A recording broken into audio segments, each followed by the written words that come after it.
My last trip. رحلتي الأخيرة. I loved my last trip to the mountains.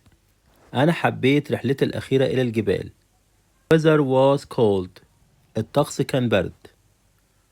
I saw huge trees. وأنا رأيت أشجار ضخمة.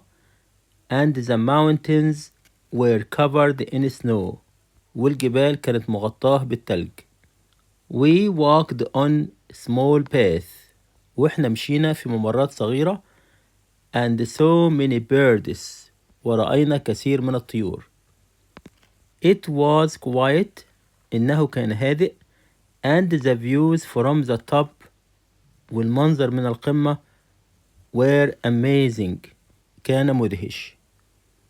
Taking care of plants. الاعتناء بالنباتات. We should take care of plants. يجب أن نعتني بالنباتات because they need care.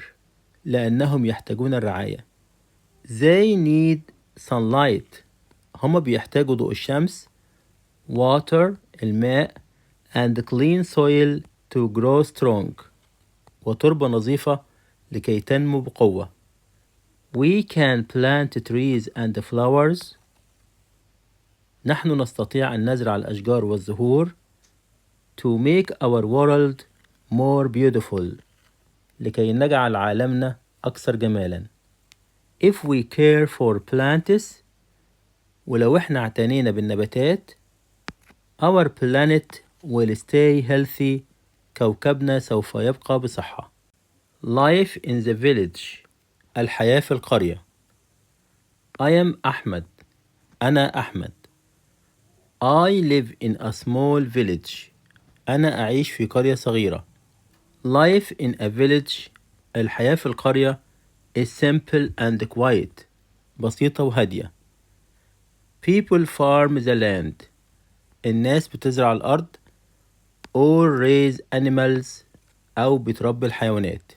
Everyone knows their neighbors. والجميع بيعرفوا جيرانهم. The houses are smaller. المنازل أصغر. But people enjoy fresh air. لكن الناس بتستمتع بالهواء النقي. Clear water. والماء الصافي. And the colorful flowers. والزهور الملونة. A visit to الأزهر Park. زيارة إلى حديقة الأزهر. Our class went on a picnic to الأزهر Park. فصلنا ذهب في نزهة إلى حديقة الأزهر. We brought baskets full of vegetables and fruits.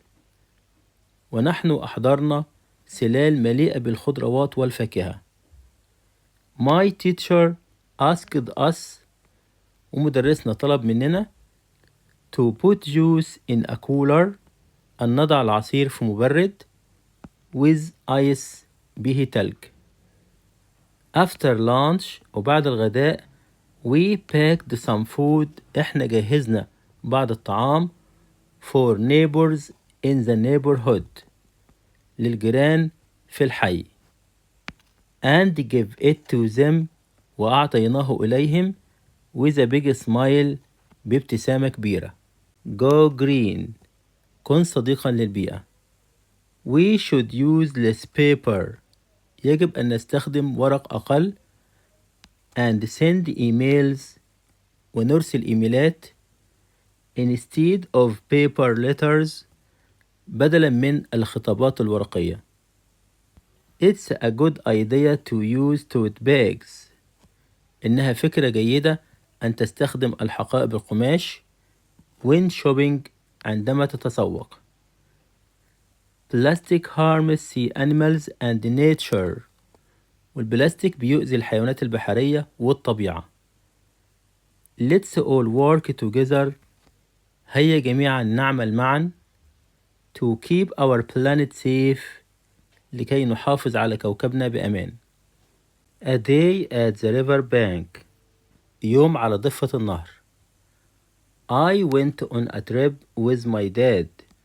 أنا ذهبت في رحلة مع أبي to the Nile River. إلى نهر النيل. We took a small boat. احنا أخدنا قارب صغير. I saw fishermen catching fish. أنا شفت الصيادين بيصطادوا سمك. Palm trees وأشجار نخيل. And children playing on the river bank وأطفال بيلعبوا على ضفة النهر. We were very happy. إحنا كنا سعداء جدا. We hoped to visit the Nile again. ونحن نأمل أن نزور النيل مرة أخرى. Taking care of animals. الاعتناء بالحيوانات. We should always be kind to animals.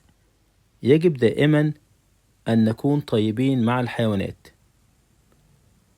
And give them food.